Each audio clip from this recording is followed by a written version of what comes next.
Film की शुरुआत होती है एक ट्रेन के रवाना होने से और वहीं से हमें ले जाया जाता है साल 1968 में। इस समय पॉल ने अपनी पार्टनर आइरिस के लिए एक सरप्राइज तैयार किया है, एक शानदार स्काई व्यू रेस्टोरेंट। जब आइरिस उस रेस्टोरेंट को देखती है तो वो बहुत खुश और एक्साइटेड हो जाती है। रेस्टोरेंट के प्रमोशन के लिए एक फोटो ली जाती है जिसमें पॉल, आइरिस और पीछे छिपा हुआ एक छोटा सा बच्चा भी दिखता है। फिर सब लोग रेस्टोरेंट में एंट्री करते हैं। इस रेस्टोरेंट की फ्लोर पूरी तरह से ग्लास की बनी होती है जिससे नीचे की दुनिया साफ दिखाई देती है। रेस्टोरेंट के बीचों बीच एक लाइव किचन होता है जहां शेफ खाना बना रहे होते हैं। माहौल बहुत लाइवली होता है, लोग डांस कर रहे होते हैं, पार्टी का मजा ले रहे होते हैं। पार्टी के दौरान आइरिस एक रोज निकालकर पॉल के जैकेट की जेब में रखती है, लेकिन उसी रोज के कांटे से पॉल का हाथ कट जाता है और उसे थोड़ा चक्कर आने लगता है। ये देखकर रेस्टोरेंट की सिंगर को कुछ अजीब महसूस होता है। वो चुपके से आइरिस से पूछती है, क्या तुम प्रेग्नेंट हो? ये सुनकर आइरिस पहले हैरान होती है, लेकिन फिर उसके चेहरे पर खुशी आ जाती है। उसे ये आइडिया अच्छा लगता है। पार्टी के दौरान आइरिस उस सिंगर के बेटे को देखती है, एक छोटा सा नॉटी बच्चा। उसे नहीं पता क्यों, लेकिन वो उस बच्चे की तरफ खींच जाती है।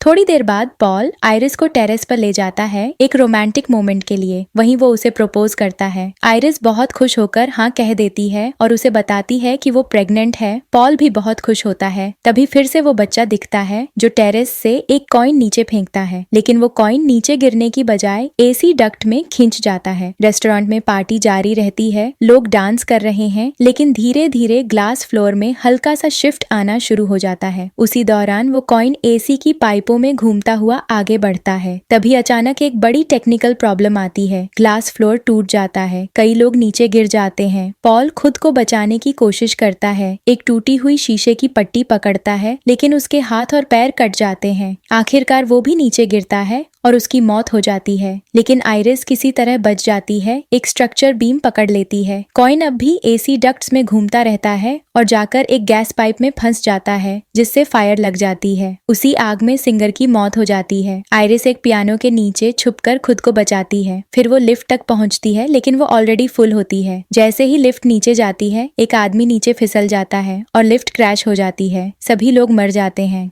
आइरिस वापस ऊपर आती है और देखती है कि रेस्टोरेंट का एक हिस्सा अब बहुत ही खतरनाक स्थिति में लटक रहा है। कुछ लोग अब भी किसी तरह टिके हुए हैं। वही पियानो जहां आइरिस छुपी थी अब पूरे स्ट्रक्चर को बैलेंस कर रहा है। तभी वो कॉइन डक्ट से निकलकर सीधा उसी पियानो पर गिरता है। बैलेंस बिगड़ जाता है और बाकी का रेस्टोरेंट कोलैप्स कर जाता है। सभी लोग मर जाते हैं। अगले सीन में हम आइरिस को उस नॉटी बच्चे के साथ देखते हैं। वो उसे पकड़कर बचाने की कोशिश करती है, लेकिन तभी फ्लोर फिर से गिरने लगता है। आइरिस दो चेन के बीच में अपनी रिंग फंसाकर सपोर्ट बनाती है, लेकिन उसका हाथ फिसल जाता है, रिंग गिर जाती है और दोनों, आइरिस और वो बच्चा, नीचे गिर जाते हैं। दोनों की मौत हो जाती है।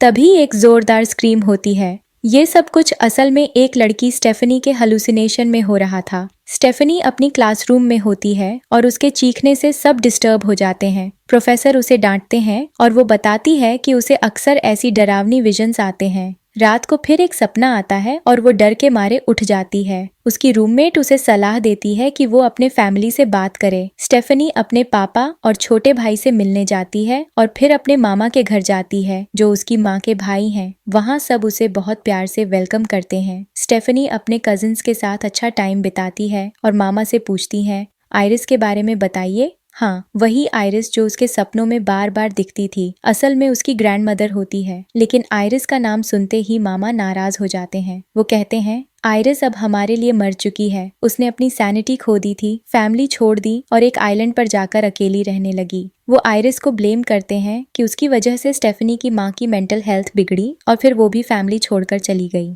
मामा कुछ और बताने से मना कर देते हैं, लेकिन मामी स्टेफनी को सपोर्ट करती हैं। वो चुपके से आइरिस के भेजे हुए लेटर्स, उसका एड्रेस और कुछ पर्सनल सामान स्टेफनी को देती हैं। उनमें एक फोटो भी होती है, पॉल और आइरिस की स्काई व्यू रेस्टोरेंट के सामने ली गई, वही जगह जो स्टेफनी के हेलुसिनेशंस में बार बार आई थी। अब स्टेफनी सच जानने के लिए उस आइलैंड पर जाती है। वहाँ एक टूटा फूटा सा घर होता है जिसके पास बहुत सन्नाटा है। स्टेफनी अपना नाम बताती है और आइरिस बहुत इमोशनल होकर उसे अंदर बुला लेती है। आइरिस पूछती है उसकी माँ के बारे में और स्टेफनी सब सच बताती है कि उसकी माँ उसे बचपन में छोड़ गई थी। फिर स्टेफनी कहती है, मैं रोज एक ही सपना देखती हूँ, स्काई व्यू रेस्टोरेंट का कोलैप्स, आपकी और पॉल की मौत। आइरिस धीरे से जवाब देती है, मैंने भी ये सपने देखे थे। आइरिस बताती है कि उन्हीं सपनों की वजह से वो फ्यूचर में होने वाली ट्रेजेडी को प्रिवेंट कर पाई। उसने बच्चे के हाथ से कॉइन ले लिया था और माइक पर लोगों को वार्निंग दी थी।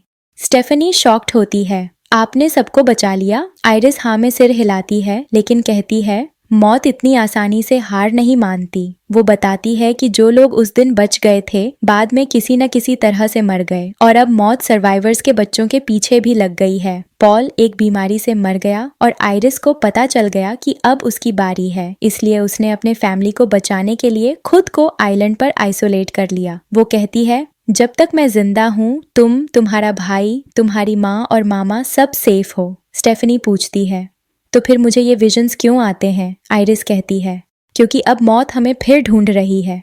फिर वो स्टेफनी को एक बुक देती है जिसमें सारी जानकारी है कि कैसे बाकी सर्वाइवर्स मरे और कैसे मौत से बचा जा सकता है, लेकिन स्टेफनी उस पर भरोसा नहीं करती।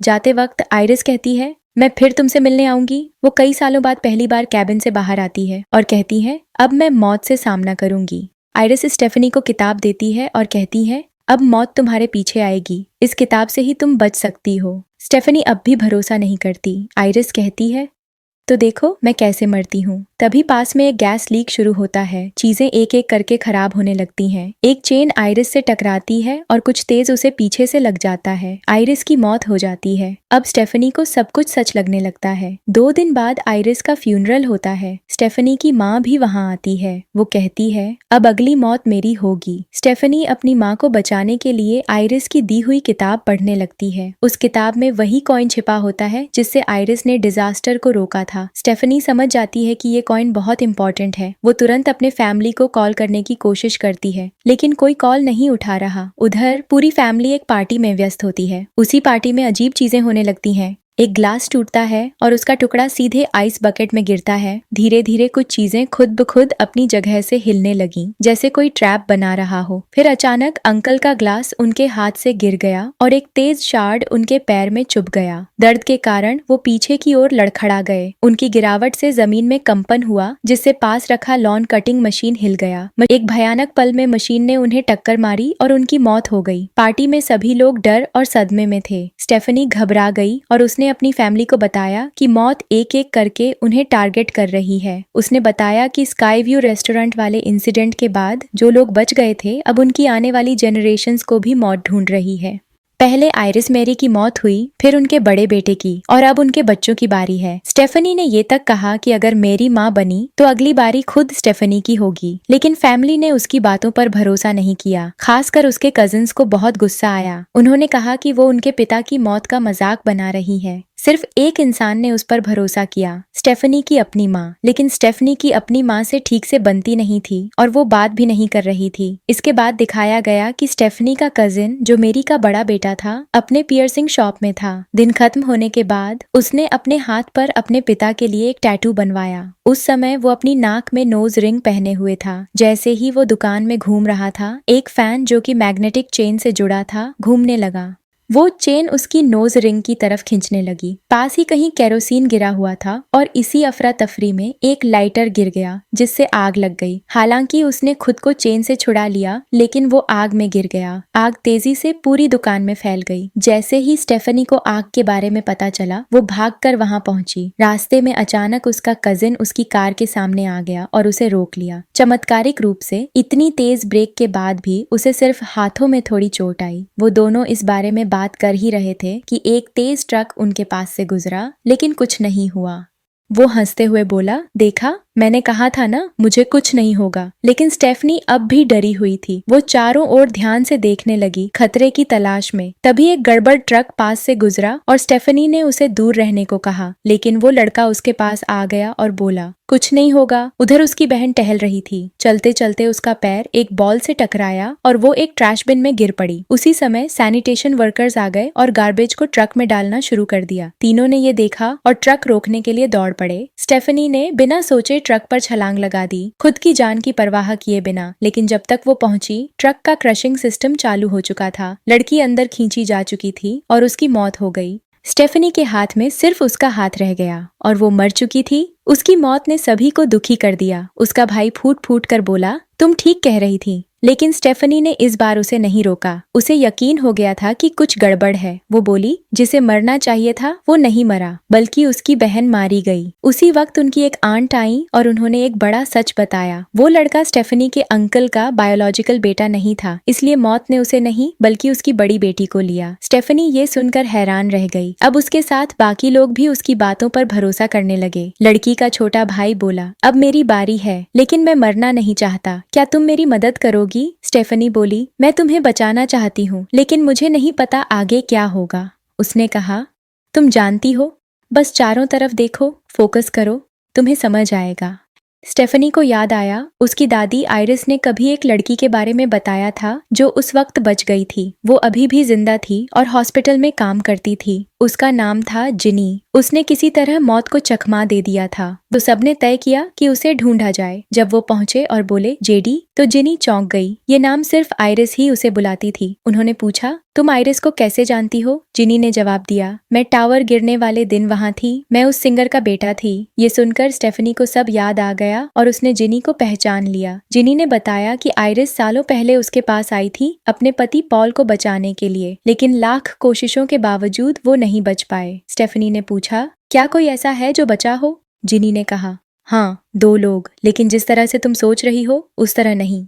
मौत ने पहले उन्हें ले लिया था, लेकिन डॉक्टर्स ने उन्हें वापस जिंदा कर दिया। उसके बाद मौत दोबारा उन्हें लेने नहीं आई। स्टेफनी ने मदद की भीख मांगी, लेकिन जिनी ने कहा, मैंने एक बार मौत को धोखा दिया था, लेकिन अब मुझे कैंसर है और एक दिन हम सभी को मरना है। यही है हमारा फाइनल डेस्टिनेशन। उससे पहले हमें जो समय मिला है उसे अच्छे से बिताना चाहिए। सभी लोग उदास हो गए। तभी स्टेफेनी के कजिन को एक रिस्की आइडिया आया। उसने सोचा कि अपने छोटे भाई को पीनट्स खिलाकर उसकी एलर्जी ट्रिगर की जाए और फिर उसे दवाई देकर रिवाइव किया जाए। इस तरह वो मौत को ट्रिक कर सकते हैं। लेकिन सब कुछ प्लान के हिसाब से नहीं हुआ। वेंडिंग मशीन ने काम करना बंद कर दिया। हड़बड़ाहट में उसने जबरदस्ती उसे खोलने की कोशिश की। एक स्क्रू ढीला होकर गिर गया। फिर वो लोग एक और कमरे में गए। उसने अपने छोटे भाई से कहा कि यहीं रुको, मैं एंटी एलर्जी इंजेक्शन लेकर आता हूँ। जाते हुए उसने दीवार पर हाथ मारा और गलती से कुछ बटन दब गए, जिससे पास की MRI मशीन चालू हो गई। कुछ देर बाद वो इंजेक्शन और व्हीलचेयर लेकर वापस आया। उसने अपने भाई से कहा, अब पीनट चॉकलेट खा लो, लेकिन उसी वक्त MRI मशीन का जोरदार मैग्नेटिक फील्ड एक्टिव हो गया। स्टेफनी का बड़ा कजिन, जिसके पूरे शरीर में पियर्सिंग थी, वो मशीन की तरफ खींचने लगा। साथ ही व्हीलचेयर भी खिंच गई।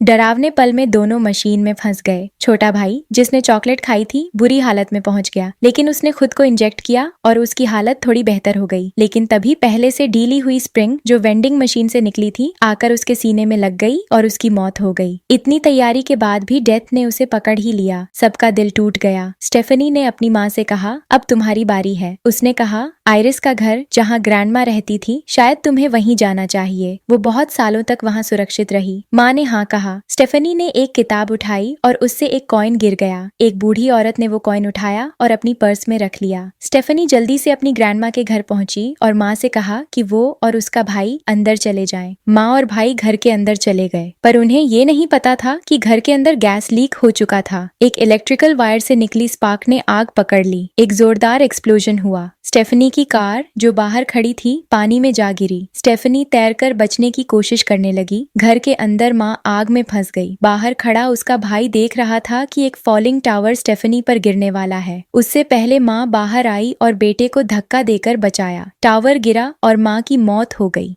अब लड़के को समझ आया। अब बारी स्टेफनी की थी। वो पानी में कूद गया और स्टेफनी को बाहर निकाला। वो सांस नहीं ले रही थी। उसने उसे CPR दिया और चमत्कारी रूप से स्टेफनी फिर से जिंदा हो गई। दोनों बहुत खुश थे। स्टेफनी ने डेथ को हरा दिया था, लेकिन माँ और दोस्तों का दुख उनके दिल में था। सीन बदलता है। काफी समय बीत चुका है। जिंदगी फिर से नॉर्मल हो गई है। आज स्टेफनी के भाई चार्ली का ग्रेजुएशन पार्टी है। स्टेफनी खुश है। वो अपनी पॉकेट में एक रोज रखती है। रोज का कांटा उसके हाथ में चुभता है और थोड़ा ब्लड आता है, ठीक वैसा ही जैसा आइरिस ने अपनी विजन में देखा था। स्टेफनी को एहसास होता है गेम अभी खत्म नहीं हुआ, डेथ लौट रही है। दूसरी तरफ वही कॉइन जो आइरिस के पास था अब उस बूढ़ी औरत के पास है। जब उसने अपनी पर्स खोली वो कॉइन गिरकर ट्रेन ट्रैक्स पर जा गिरा। वो ट्रैक स्विच में फंस गया। स्टेफनी के घर पर उसके भाई का एक दोस्त जो डॉक्टर था मिलने आया। उसने कहा तुम्हारे भाई ने तुम्हारे बारे में बताया था, तुम बहुत लकी हो कि तुम बच गई। स्टेफनी मुस्कुराई। हाँ मैं लकी थी, लेकिन डॉक्टर ने कहा असल में तुम जिंदा नहीं थी। अगर कोई इंसान 5 मिनट तक सांस न ले तो वो क्लिनिकली डेड होता है। तुम उससे भी आगे जा चुकी थी। जो तुमने महसूस किया वो अनकॉन्शियसनेस नहीं थी, वो डेथ थी। स्टेफनी और उसके भाई ने एक दूसरे को डर के साथ देखा। स्टेफनी ने आसपास देखा, कुछ गड़बड़ लग रहा था। अचानक ट्रेन की आवाज आई। ट्रेन नहीं रुक सकी। वो दोनों भागे, लेकिन बहुत देर हो चुकी थी। ट्रेन कलिजन से निकला मलबा हवा में उड़कर उन दोनों को लग गया और दोनों की मौत हो गई। मूवी खत्म होती है इस रिमाइंडर के साथ, हम मौत को धोखा नहीं दे सकते। वो हमेशा अपना रास्ता ढूंढ ही लेती है और एक दिन वो हम सब की अंतिम मंजिल होगी। Thank you for watching.